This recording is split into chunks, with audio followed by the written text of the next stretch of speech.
आप सबको एक नया टैक्स लॉ मिलने वाला है। इनकम टैक्स एक्ट को खत्म करके एक नया लॉ आ रहा है जिसका नाम होगा डायरेक्ट टैक्स कोड। हमारी फाइनेंस मिनिस्टर निर्मला सीतारमण जी को हमारी खुशी शायद देखी नहीं जा रही है, क्योंकि इस टैक्स के बाद थोड़ी और दिक्कतें बढ़ेंगी। इंटरनेट पे लोग कह रहे हैं कि डायरेक्ट टैक्स कोड जो इस बार आ रहा है वो बहुत इजी होगा, लेकिन सच ये है कि आपको इस वीडियो में ऐसे पॉइंट मिलेंगे जो हैरान कर देंगे। तो पेपर पेन लेकर बैठ जाइए, जिससे जब अगले साल फैब के बजट में डायरेक्ट टैक्स कोड का अनाउंसमेंट हो तो आपको समझने में दिक्कत ना रहे। तो शुरू करते हैं इंट्रोडक्शन से इंडिया के टैक्स के बारे में। लेकिन पहली बार आए हैं तो चैनल को सब्सक्राइब कर लीजिएगा। इंडिया का टैक्स जो है ना, वो इनकम टैक्स एक्ट 1961 का, यानी काफी पुराना और तभी से चल रहा है, जिसमें बहुत सारे अमेंडमेंट भी आए हैं, चेंजेस भी आए हैं। टैक्स को और यूनिफॉर्म करने के लिए पहली बार डायरेक्ट टैक्स कोड का ड्राफ्ट 2009 में बनाया गया था, यानी कहानी अभी की नहीं है, 2009 में। और 2010 में पार्लियामेंट में डिस्कस भी हुआ था। लेकिन गवर्नमेंट के तो भैया कुछ और प्लान थे। पहले जीएसटी लाना था, और जीएसटी जैसा कि आपको पता है जुलाई 2017 में इंप्लीमेंट भी किया गया और तब से अभी तक चल रहा है। बहुत लोग जीएसटी को फेल्योर बताते हैं, सबका अपना अपना नजरिया है, हम उस पर नहीं जाएंगे। लेकिन इस बार के बजट में फाइनेंस मिनिस्टर ने कहा कि डायरेक्ट टैक्स कोड को फाइनली 2025 के बजट मंथ में पेश किया जाएगा। पॉइंट टू पॉइंट समझेंगे क्या क्या चेंज डायरेक्ट टैक्स कोड में हो सकता है, और स्पेशली ओवरऑल इम्पैक्ट रिटेल पर, यानी हम लोगों पर क्या होने वाला है। तो सबसे पहले आपको याद होगा एलआईसी पॉलिसी। जब आपने एलआईसी ली थी, आपको बोला गया था कि जब मैच्योरिटी मिलेगी तो उस पर टैक्स नहीं लगेगा। लेकिन अब अगर ये आ गया, जैसा कि मीडिया में कहा जा रहा है, मैं अपने मन से कुछ नहीं बोल रहा हूं, जस्ट मीडिया की बात है, कि अगर आपको 1 करोड़ या 5 करोड़ मिलता है तो उस पर आपको फ्लैट 5% का टैक्स देना होगा, जो अभी तक एग्जम्प्ट था। मतलब अब यहां से भी कॉमन पीपल का खून चूसेगा सरकार। दूसरा, जो आपको सुन के हैरानी होगी, अब तक जो हमारा हाईएस्ट टैक्स स्लैब था वो 30% का था, लेकिन अब ये इंक्रीज हो सकता है सरचार्ज हटाकर टैक्स रेट को 35% तक ले जाने की बात हो रही है। अगर आप हाई इनकम ग्रुप में हैं तो आपको टैक्स और ज्यादा देना पड़ेगा, और हर जगह बस टैक्स इंक्रीज होगा। डायरेक्ट टैक्स कोड में कहीं पर भी रिटेल और कॉमन पीपल के लिए राहत नहीं होगी, ऐसा माना जा रहा है।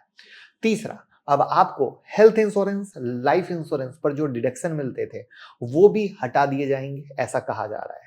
आज के टाइम पे हेल्थ या लाइफ इंश्योरेंस पे टैक्स डिडक्शन की मैक्सिमम लिमिट 25,000 रुपए पर साल है।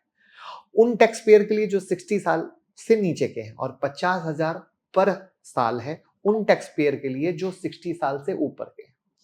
तो डायरेक्ट टैक्स कोड के अंदर आपको फ्लैट टैक्स देना पड़ेगा, मतलब डिडक्शन खत्म। फोर्थ पॉइंट है कैपिटल गेन पर भी बड़ा इंपैक्ट होने वाला है। लॉन्ग टर्म या शॉर्ट टर्म गेन को अब नॉर्मल इनकम की तरह टैक्स किया जाएगा, ऐसा हो सकता है। अगर ये होता है तो शेयर मार्केट पे निगेटिव इंपैक्ट पड़ेगा।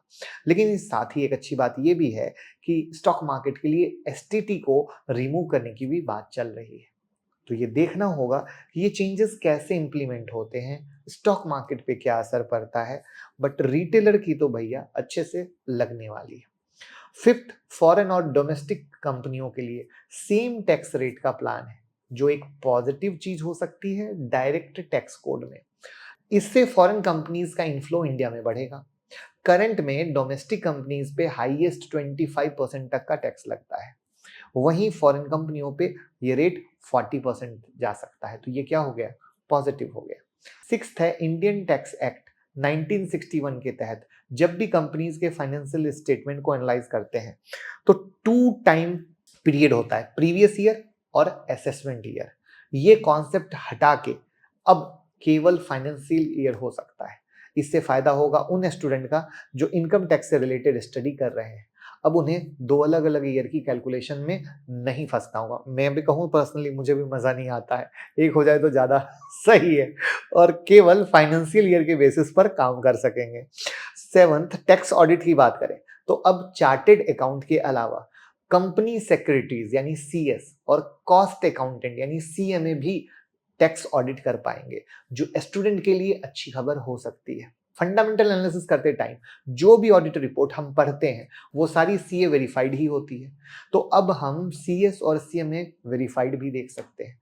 ये चेंजेस 2025 में इंप्लीमेंट होने वाला है, तो एग्जाम के लिए भी आपको रेडी रहना पड़ेगा।